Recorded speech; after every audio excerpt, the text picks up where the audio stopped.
Lupine Fiasco back again with more exciting mid-tier FaB Rising Rebellion gameplay through Talishar.net. Today we will be playing against Bravo Showstopper in a very exciting game. We have been put on the play by our Bravo. Sideboard plan involves cutting Art of War and the Flame Call package to put in Sink Belows and reinforce the lines. Bravo just has so much disruption that we are never hoping to get a 5-card hand. So no Art of War shenanigans. The Flame Call package does involve a second Phoenix Flame. We really want to get non-blocks out of our deck for this matchup in particular. Bravo just has too many on-hits, and missing a critical block can take tempo away from us in such a way that we'll never get it back. So, starting off, we see that we have an atrocious hand, Sink Below, and Reinforce the Line. May seem like a good thing to have our D-Reacts in hand early so that we have them available. The problem is if we're drawing D-Reacts, then we aren't drawing gas. We want to be able to leverage our D-Reacts and the tempo that they give us into then dealing enough damage back to Bravo that we either get a life lead, such a life lead that Bravo can't catch up, or getting enough resources from Bravo that he can't dominate his big disruptive attacks. So we have a very underwhelming first turn. Arsenaling Reinforce the Line. Always better to Arsenal Reinforce the Line than Sink Below when we're given an option to really reduce the power of Command and Conquers. Drawing up into an even worse hand than we had before. 2 Reinforce the Lines, a Sink Below, and 2 Lava Bursts. You see what I mean about having too many defense reactions? We can't do anything with this hand. We'll block with Lava Burst. We will play our Reinforce the Line from Arsenal. But then what? We can pitch Reinforce to Kadachi, pitch Sink Below to Kadachi, play Lava Burst for 2. So instead what we're looking to do is just attack with a Kadachi and pitch a Lava Burst. It's 1 point of damage compared to 2 points of damage, but there's a chance that we see this Lava Burst again. Our Bravo is on Titan's Fist and Buckler as opposed to Anothos, so we can infer that they're looking to draw this game out rather than win quickly. So it is entirely possible that we'll see this Lava Burst again. Macho Grande for 9 with a Tear Asunder effect is pretty scary. We do have our D-Reacts, so we have another Reinforce from Arsenal, which will block this out. We'll get to keep our hand, and now we get to maybe mount some kind of counter-offensive with Ronin Renegade and Blaze Headlong, at least pushing some damage. The 2-card 7 is above rate. We get to Arsenal, another Sink Below. At this point, we've worked through 2 of our D-Reacts, and we see a 3rd one. So 3 more left in the deck. The other problem with drawing our D-React so early is that Bravo can just pitch away his better cards, pitch away Spinals and Crippling Crushes and Starstrucks, and if he can draw the game out to see those cards again later, then we will likely not have D-Reacts left. Bravo can kind of just stall for the first half of the game and then really bring a pitch deck in the second half that we no longer have the resources to deal with because we had to use them for Command and Conquers, which we never want to have to use Reinforces for Command and Conquers. We don't want to have an Arsenal against Guardian. We had to use them for Macho Grande because we didn't get to pressure our opponent off of a 5-card hand that they needed for Tear Asunder Macho Grande. We see another Command and Conquer from our opponent, which is a problem for us because, again, we're stuck with 2 defense reactions, neither of which we can play against Command and Conquer. So we're in a position now where we need to block this, give up our tempo to do so, because we cannot afford to lose D-reacts into this matchup. So we'll block with a Furnace, a Brand with Cinderclaw, and Assault the Wound, block 6, send 3 back, and just hope that that's enough. I believe at this point we've seen 3 Command and Conquers. At least 2, so we can hopefully put our opponent off of it for long enough that we get value out of these Sink Belows, at least to get them out of our arsenal.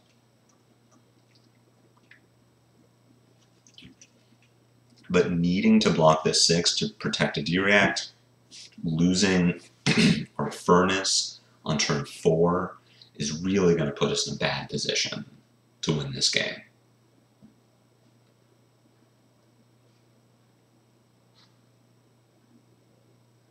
As you can see, we're still stuck with these 2 Sink Belows. One is cluttering up our arsenal, one is in our hand, so now we're really only drawing 3 cards this turn.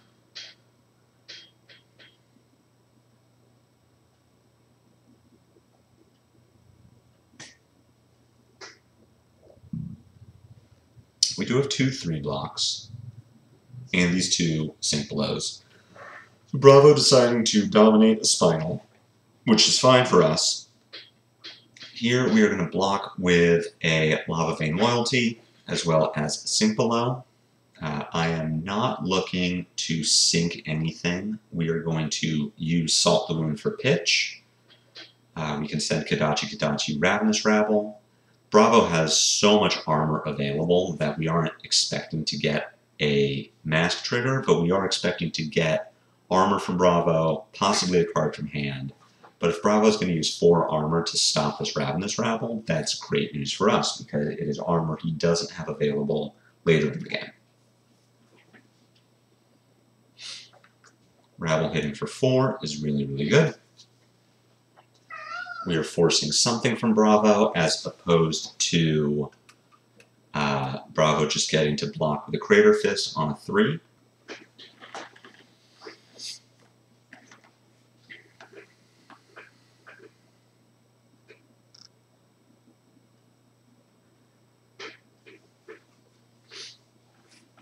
Bravo just deciding how the blocks are going to work out. We'll arsenal the Sink Below. Still 2 D-reacts left in the deck. Another Reinforce and another Sink Below.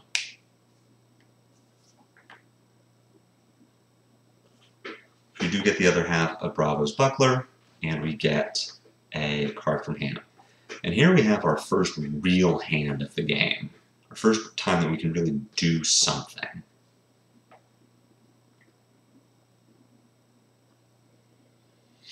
Undominated Spinal Crush. So we have a few options. We can use our Sink Below and a card from hand in order to take 3 damage and dodge the crush effect.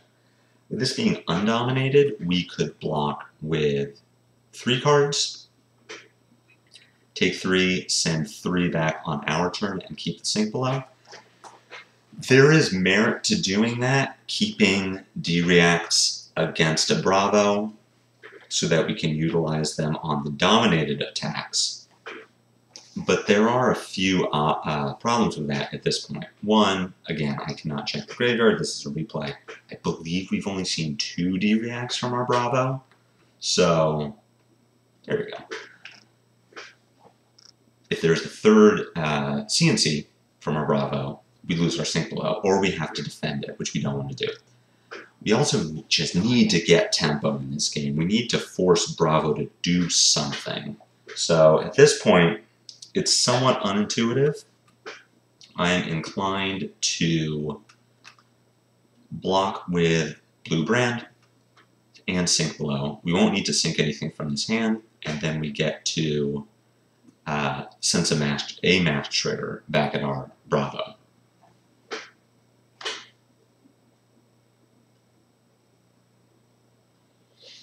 We can also sink a Ronin Renegade in the hope that we draw something a little better. As it is with a blue, a red brand, and a Ronin, we can only send 5 chain links back at our Bravo. We really love to be sending 6. So we are going to sink a brand This finds a Soul Bead Strike. Not a great card.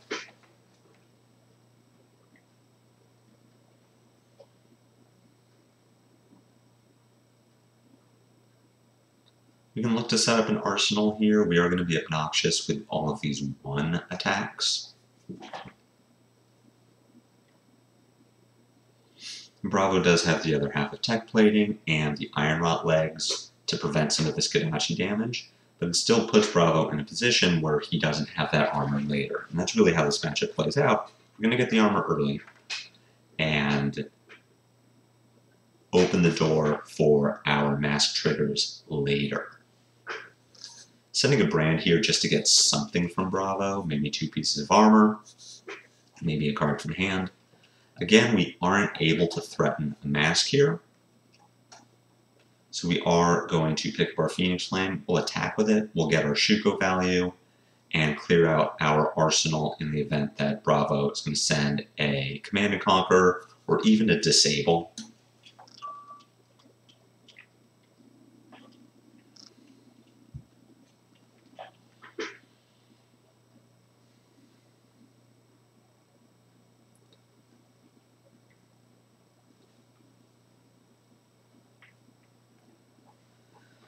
Very interesting hand here. This is Titan's Fist for 5. We do have a 3 block. We could give Shuko if we wanted to, but we are expecting to get value from it as this game goes on. So instead, we have a couple options. We can say no blocks, discard maybe a Snatch and a Warmonger's Diplomacy, send 7 on our turn. Maybe Bravo would block the back half of Double Strike with some armor, and then we send Snatch. We can also block 3, discard Double Strike and Snatch, and then send Snatch. At this point, that's what I'm inclined to do. I do want to mitigate some damage here and force blocks from Bravo.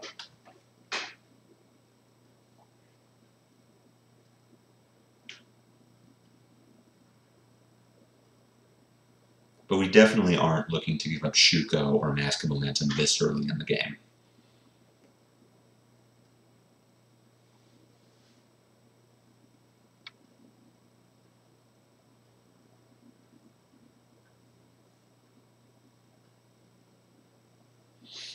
See our first defense reaction from Bravo.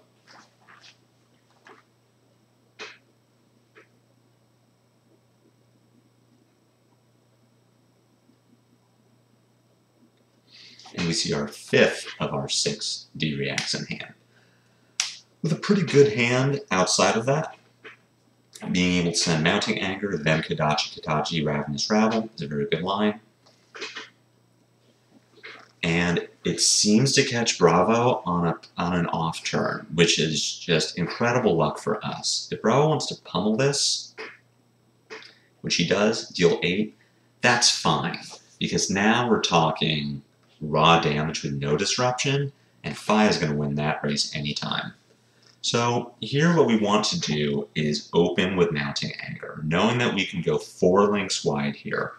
Mounting Anger, 2 Kodachis, a Ravenous Rabble.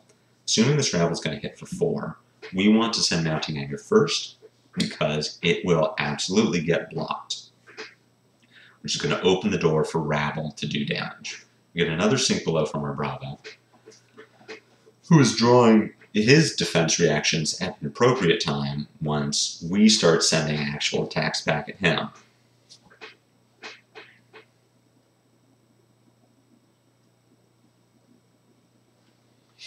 Kodachi, Rabble for 4.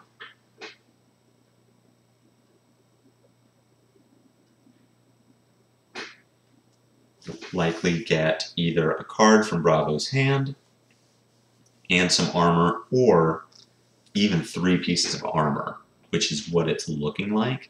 And this is great news for us. All the armor Bravo has left is a crown and half a Crater Fist.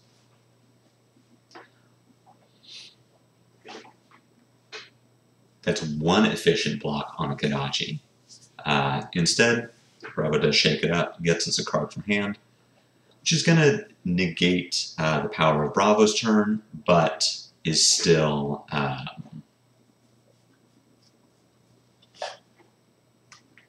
still leaves us in a good position. So getting the Macho Grande from Bravo is him choosing to preserve armor at the cost of not dominating this Crippling Crush, which I can understand. Here we are in a position where, unlike our previous Spinal Crush decision to use a sync below rather than cards from hand, here we're in a position where this Reinforce the Line is still playable into a Command and Conquer. And we do not have...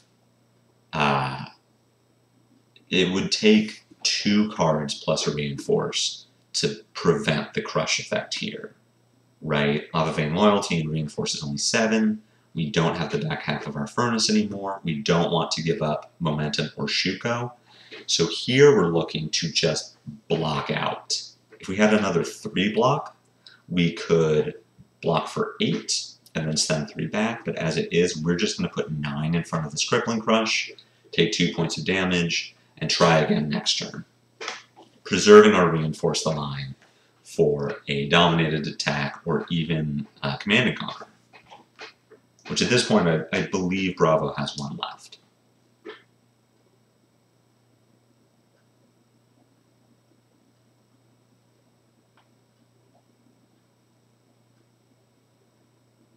Deciding whether we want to use the Reinforce, we are going to end up just putting our hand on the table.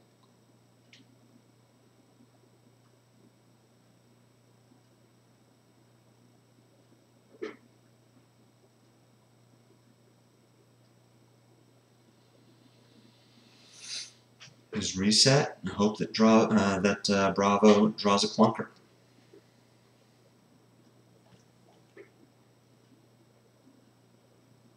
Back on our side, we have a spicy hand here.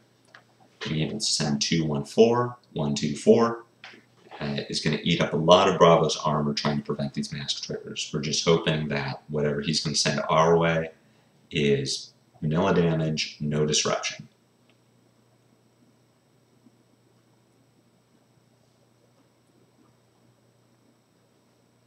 Which it mostly is. We see Bravo draw 2 reds,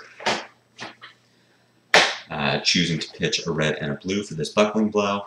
8 damage is a lot at this point, and an additional point of value for the Battle Worn counter. It potentially sets Bravo up for a Buckle play if he is running it.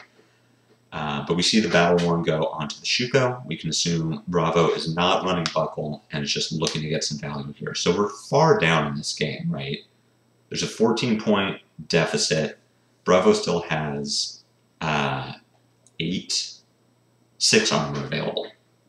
But we're starting to get tempo. We get to play with a 5-card hand. And that's when FaB really excels.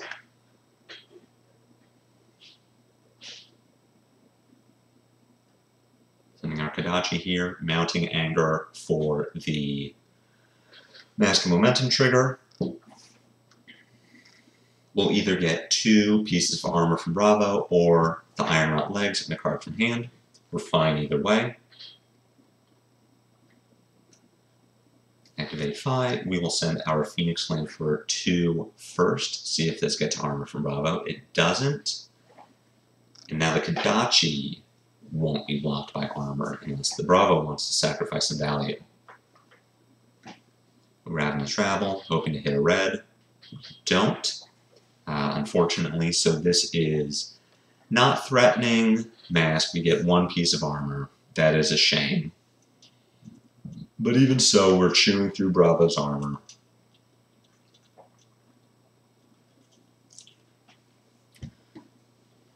So you Command and Conquer. So we could block this for 7 if we wanted to. Use the Soul Bead Strike. Play the Reinforce. Block 7. The problem with that is we aren't doing much on our turn if we keep this Warmongers.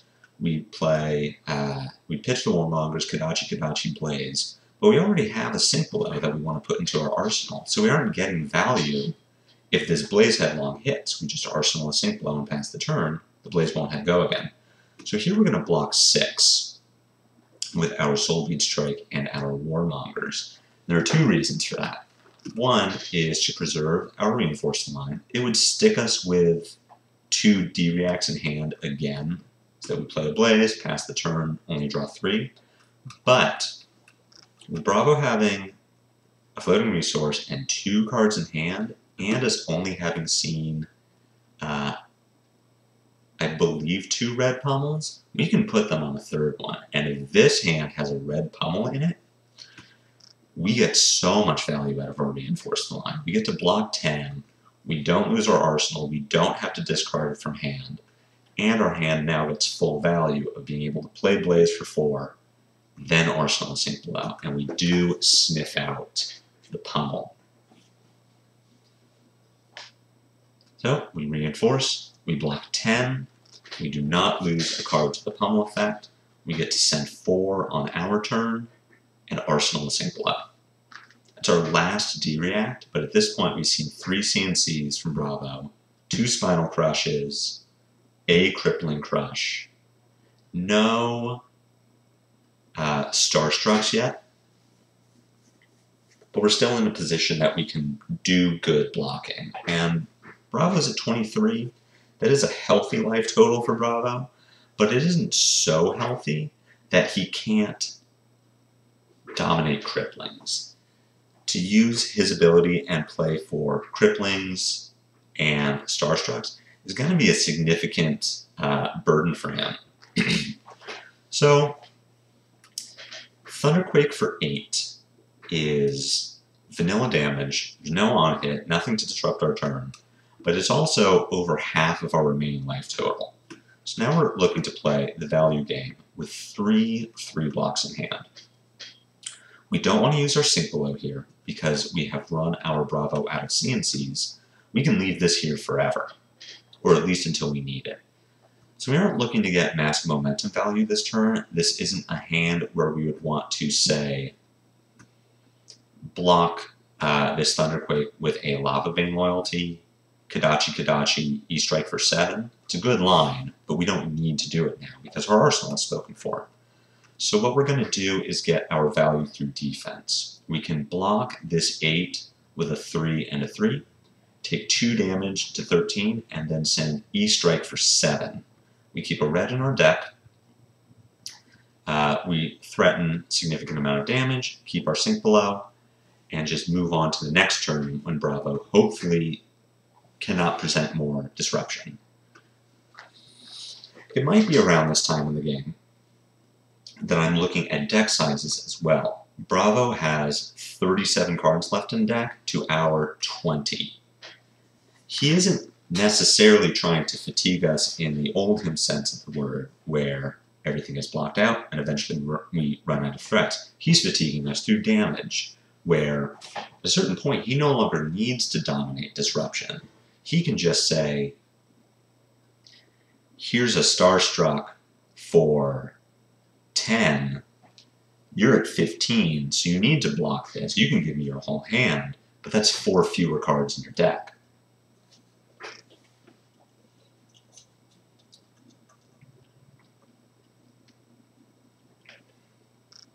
So keeping threats alive in the deck is very good. It's entirely possible that with that in mind, we should block with this blue Lava Vein Loyalty, but keep the red one, attack with our Ronin Renegade, and then send E-Strike for 7.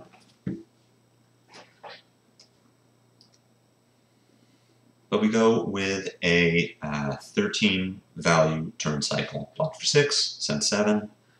We get our first Starstruck from Bravo. He will get his Unity trigger and prevent 6 points of damage. Bravo is still pretty favored to win this game at this point, staying at 22 compared to our 13. The Seismic Surge counter is going to, the Seismic Surge token is going to let him send 8 points of damage from 2 cards,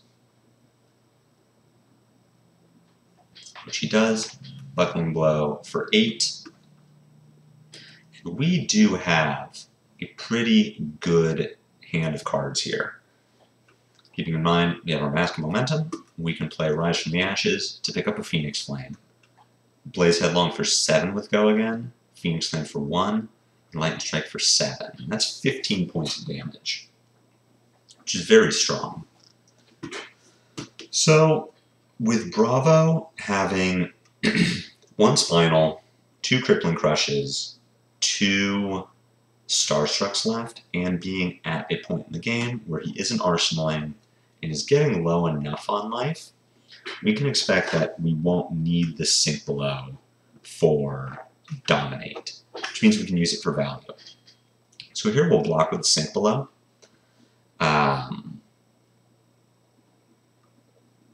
Take 4 points of damage to 9, and then crack back with 15 that threatens a Mask trigger. I believe here I do also block with Tiger Stripe Shuko. I don't agree with that line at this point. My thought was prevent the crush effect, but essentially I am still taking 4 points of damage by giving up my Shuko, and a Battle Worn goes on to, well, giving up my Shuko as opposed to a Battle Worn counter going on to Mask Momentum. It would be better to keep the Shuko for a situation where I still need it. But in either case, we are playing Sink Below for value here rather than preventing a crush effect. So we're just trying to give ourselves a little bit of a life buffer to send 15, threaten a mask. We do keep the Sink Below and go to 6. Okay. With that in mind, I still disagree with blocking with the Shuko. I would have rather just taken 8. But we keep our Sink Below for another day and go with our 15 damage line, expecting that Bravo is going to block this Phoenix Flame. Saying it out loud, I do think blocking with the Sink Below there was the right play, just to free up our arsenal in case Bravo decides to face tank some damage here to keep armor.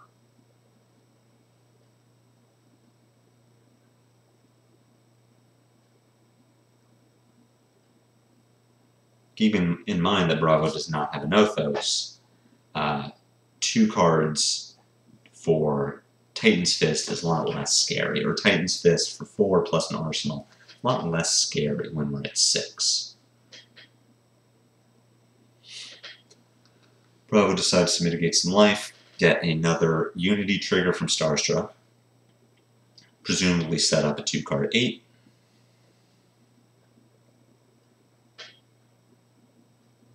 Instead, setting up a 2-card 6. It's a lot less scary. So we do need to prevent the Chokeslam Crush effect. What are we looking to do with our turn? Bravo has 2 points of armor available and no Sink Belows left. So leading with this Snatch would put us in a position where Bravo is going to give us a card. We'll use our Snapdragon Scalers, and we can continue our turn from there. I don't know if I like that plan at this point. We only have 14 cards left in our deck to Bravo's 32. We do need to keep threats alive, so blocking with any of these is going to be problematic. So if I was making this call now, what I would like doing is using the Sink Below here, preventing the crush effect and taking 2 points of damage. On our turn, we attack with Snatch and Snapdragons. Bravo gives us Crown and a card from hand. Then we attack with Kodachi, E-Strike for 7. We keep a Rising Resentment in our deck. We threaten a Mask Momentum. And deal, threaten 13 points of damage. I don't like blocking with threats here, considering how low our deck count is. And I do think with Bravo playing much more defensively, blocking with these Starstrucks, we do need to get our value from Sink Below as soon as possible. Which you do. Take 2 points of damage. And cracking back for 13.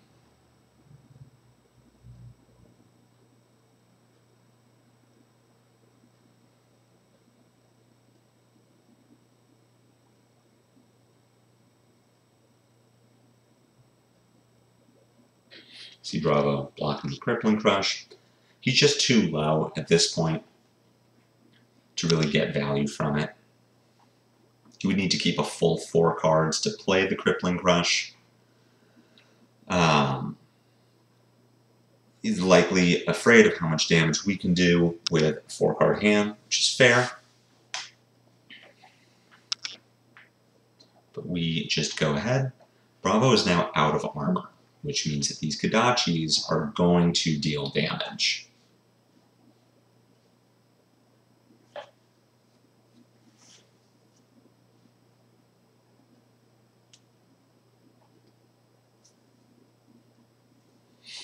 Bravo blocks 6, gets his Unity trigger, but with 1 card has nothing to use it on. Is just going to send Fist for 4, which is still scary. This is lethal damage, and we are running out of cards. There is a line where we block with Mask of Momentum at this point and go to 1. That is fairly scary. We have a Lava Vein Loyalty in hand that is worth as much on offense as it is on defense. With this hand, we can send 1, 2, 3, 4, 5, 6 links if we block with Mask of Momentum, but if we block with Mask of Momentum, the link count doesn't matter. So what I like here is blocking with this Lava Vein Loyalty, going to 3, Brand for 3, Kodachi for 1, Mounting Anger for 4, Brand for 3, Phoenix Flame for 1. That is a total of 7, 8, 11, 12 points of damage compared to 14. If we do go for 14, we get 2 cards from Bravo to not be dead, but with 2 cards left, that is enough to keep us having to block out every turn with 2 cards because we have no D-Reacts left. Nothing in our hand can block for 4. Even though we only have 11 cards left in our deck, we still have some heat. We do want to keep Mask of Momentum alive.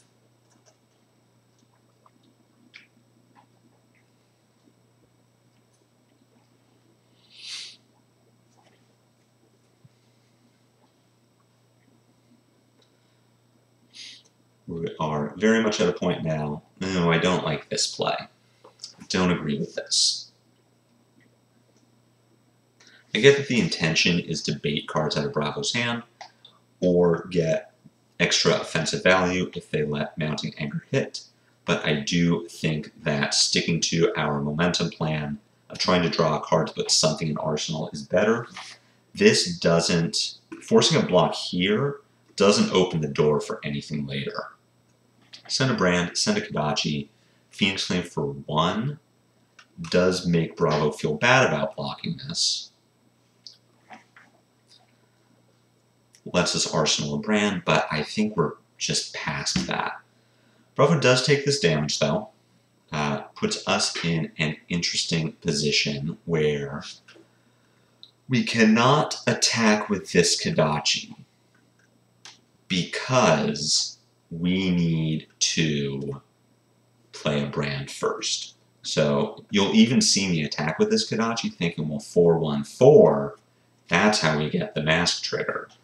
But that's wrong because it now prevents us from getting damage from our Phoenix Flame.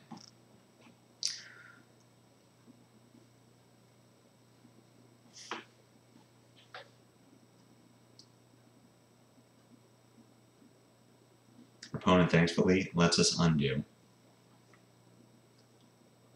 So what we want to do is we want to have the option to Arsenal this Brand. We play a Brand first, which will make this Kodachi Draconic. You know, looking back at this turn now, I don't know what I was thinking. I would have played out all the Brands anyway, so it was fine. This Bravo blocks incorrectly, which makes our play really good in hindsight, but attacking with the Kodachi first, then Brand for 4, then Brand for 3 would have given us the 3 Draconic Links for Phoenix Flame. So honestly, I don't know what I was thinking here. But our Bravo rewards us for it. He's going to take this 1 and then have to block 4 to prevent the mask trigger.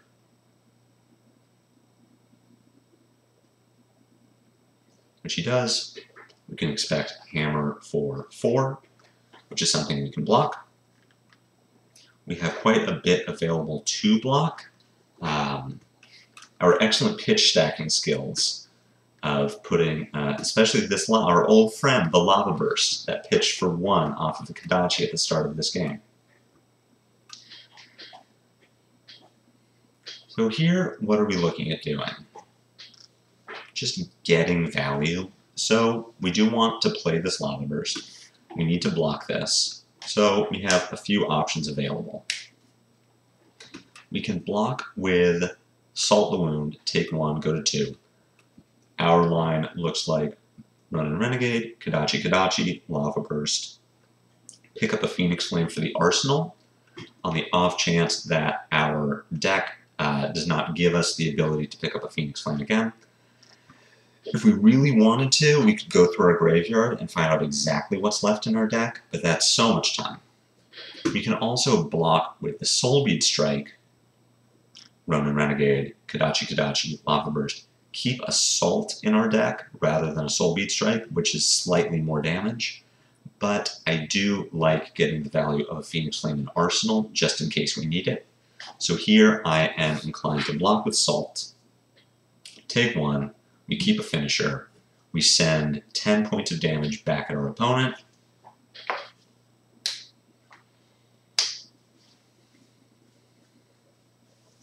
Get probably 3 cards out of them. Leak 2 damage through with the Kodachis. And then just hope whatever's left is good. Again, we have no idea what is left in our deck.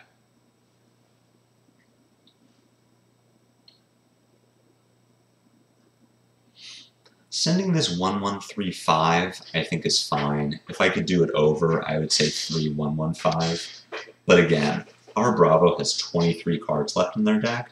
They aren't interested in strategically taking damage. They're just going to fatigue us. They're just on the full block plan.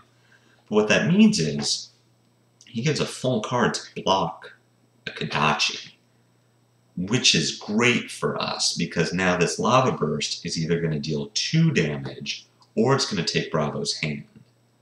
And if we don't have to worry, if we can take a turn off from dealing with Titan's Fist, then we can really set something up. We can make something happen. So we see kind of a stinker here as far as available cards. We have all of our blues. So what are we looking to do here? We're just looking to go wide. We're going to pitch this Diplomacy for 2 Kodachis. So this line is going to be Ronin Renegade, Kodachi, Phoenix Flame, Lava Vein Loyalty, Soul Bead Strike. We're just going as wide as we can, leaking some Kodachi damage through, getting Bravo to give us 3 blocks to stop our 1 power cards, and just really take advantage of him not having armor.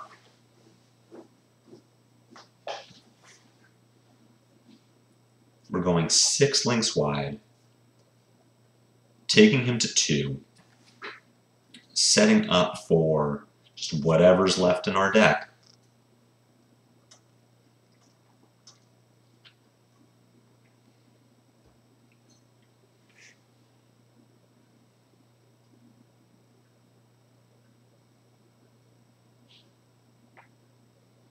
And just putting our cards on the table.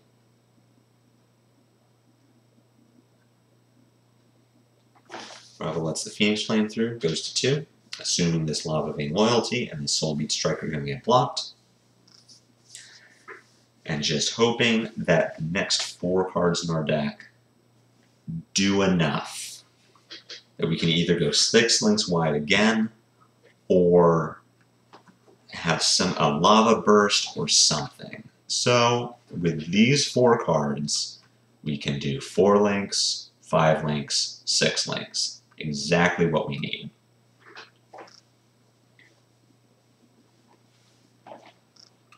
Keeping this Salt the Wound until the end to do at least 2 points of damage does kill the Bravo. Or, if Bravo takes one of these Kodachis, Salt now hits for 3. But Bravo does need to decide how things are getting blocked.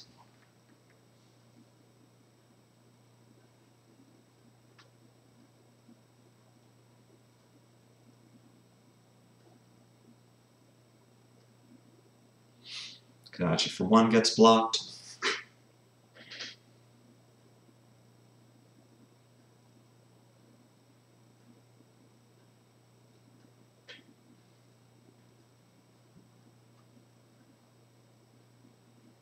Phoenix Flame gets through. This Rising Resentment is going to get the last card in Bravo's hand, and then we get there with a Salt Wound. So, very tight game. Winning with 2 life and 2 cards left in deck. Pretty safe bet that Bravos on Titans with Buckler are going to be looking to fatigue us. We don't have Salt the Wound. We do have Spreading Flames, but a limited number, so we're really just needing to play the value game here. Take good advantage of your D-Reacts when you have them. Try not to draw 5 in the top 20 cards of your deck. And just try to get there. Try to pitch stack something, a skill that we've all developed through years of strategic FaB play.